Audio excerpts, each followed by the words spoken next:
अस्सलामुअलैकुम, क्या हाल? उम्मीद करना ठीक ठाक हो। सोमन मेरा नाम मोहम्मद वसीम तो दूसरा YouTube channel Wasim China vlog. आज की वीडियो करें शुरू तो जे फिर सारे चैनल सब्सक्राइब करन, लाइक भी करन, घंटी निशान जरूर दबासन, हाल तक ताकि वीडियो बजाना घर तक पहुँच सके। माशाल्लाह रात तकड़ी करके बारिश आई है, तकड़ी टिका के तकरीबन 3-4 घंटे बारिश आती रह गई है। असें तिल्ली छट्टी पे असें तिल्ली जी छट्टी से जाए थी कि वाला हम मोड़ मुंडो को बीज छे सूँ ते बाद ट्रैक्टर सड़े सूँ वाला हाल चाल मर दे सूँ।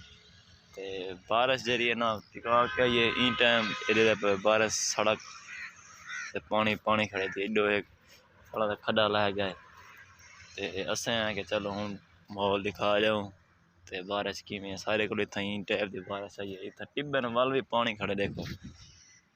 ते हूँ सूरज निकता खड़े ते झाड़ भी है ते इडो सारी टिप लंघ रहा है आज चली वेंदी है।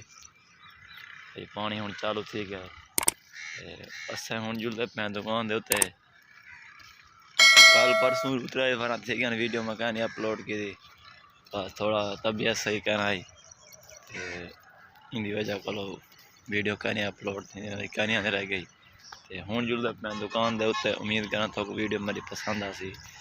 चैनल मेरे को यार जरूर सब्सक्राइब किया करो। थोड़ी संगत थोड़ी तरह मेरी सपोर्ट जरूरत है मेरे को। मैं चैनल बनाई बदा तकरीबन साल अंत होने हाल ही सब्सक्राइबर पूरा नहीं था। अल्लाह खैर करे कि नहीं पूरा थी वैसन। हूँ असें चलो जुलते पे दुकान दे उत्ते।